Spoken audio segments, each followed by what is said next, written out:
Jai Baba, Chapter 48. Amir made up his mind to return to his Sai. He was certain that once he was back in Shirdi with his Sai, this calamity would pass. He had no intention of waiting till morning or being interrogated by the police. Even if he was found innocent, it would only be once the matter went for trial. Initially, he would be put behind bars on suspicion. Only Baba could save him from this calamity. Amir paid his respects to the Fakir and sought his forgiveness for leaving him unattended, and then immediately retraced his steps back to Shirdi. All through the night and throughout the journey, Amir was petrified of the police detaining him. He was clear in his mind that only once he reached Shirdi and was back in the same safe womb of Chavdi, he would truly be out of danger. Amir was now fully convinced that Baba had been protecting him from his own karmic ramifications. Baba could see the past, present and the future. He must have known for sure that these 9 months were to be very hard on Amir. Thus he had insisted that Amir should not leave the Chavdi.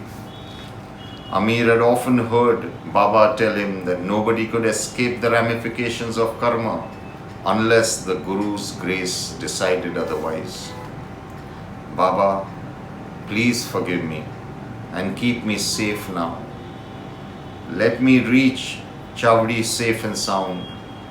Only you can protect me from my own destiny. After a while, Amir finally reached Chavdi and heaved a sigh of relief. Throughout his journey back to Shirdi, he chanted Baba's name continuously. From then on, Amir was content living in Chavdi. His restless mind, his negative thoughts, and his earlier pattern of life left him. In a short span of time, he was completely cured of rheumatism.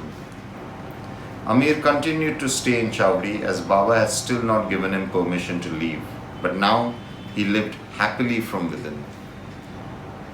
We come to the last part of the story. Listen carefully. Chavdi was divided into 3 parts. One part was kept for Baba, which was in the southeast direction, and it was covered with wooden planks where Baba could sleep and have some privacy. Baba always slept with oil lamps burning. One side of Chavdi was kept aside for the homeless, the fakirs and sages, and Amir slept with them. Baba had given permission to Abdul to spend the night with him in Chavdi, behind the area that Baba usually sat and slept, so that Abdul could attend to Baba's needs and be at his beck and call. One night, Baba called out to Abdul, "Abdul, I think there is a ghost standing near my bed.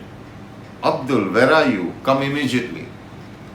Abdul must have been sleeping too, but in a short while he came with an oil lamp held in his hand.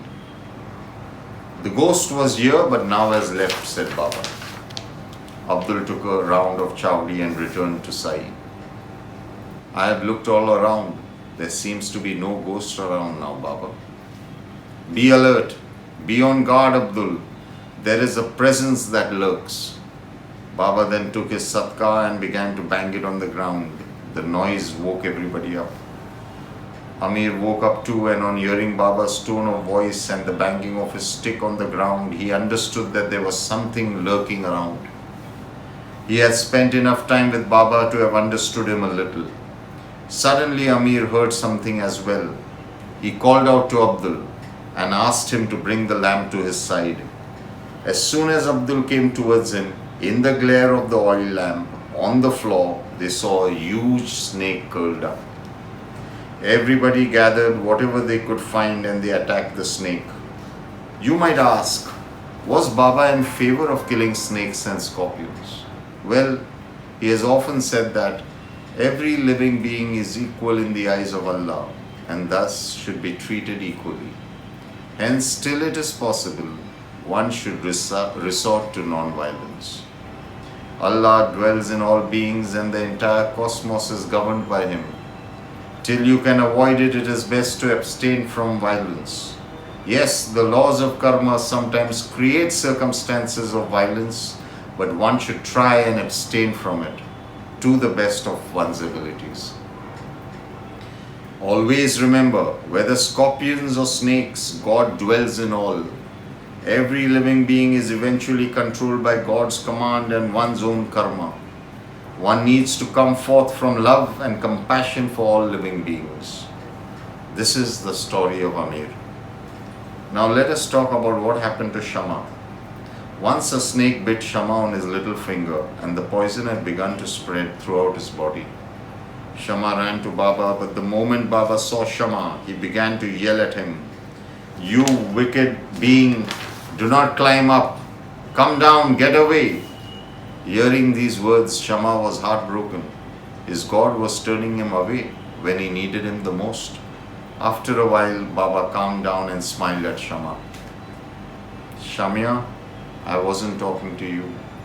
I was talking to the poison cruising through your body. Don't worry at all. Go home and stay there. Don't leave your house for a day or two. Allah will protect you. No harm shall come to you. Eat what you want, do what you want, but don't lie down or sleep."